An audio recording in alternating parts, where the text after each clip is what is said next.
ทบลองขี่ลองนุ่งที่สวมพิงอีพิงทุงอ่อนสู่เฮาสู่เฮา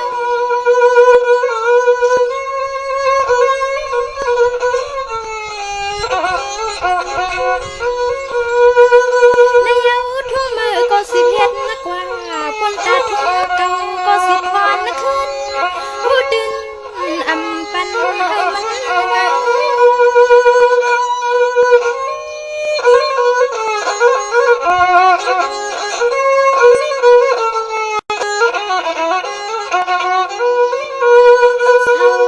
ที่แล้วก็โน้ดินว่ามีกุ้งใหญ่นา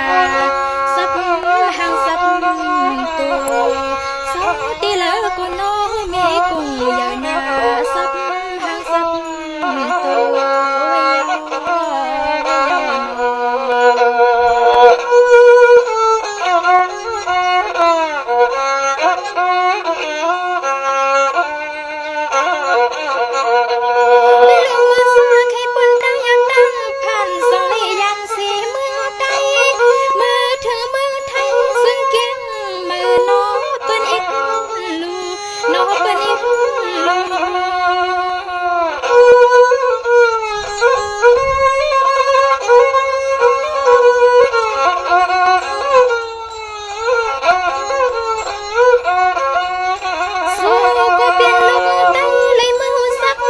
กันที่มือสุดท้ายกูก็กูกวนดีไว้สวยสวนสอเปลี่ยนน้ำมุกสวย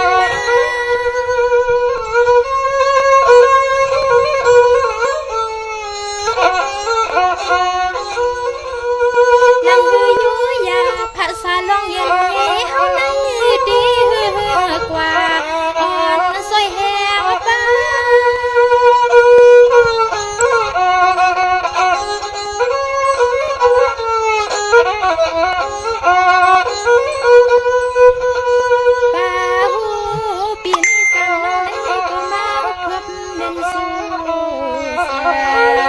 เสียงน้อยก็มีความอ่อนเมื่อย้อนน้องความอันน้อยตาอยากเปลี่ยน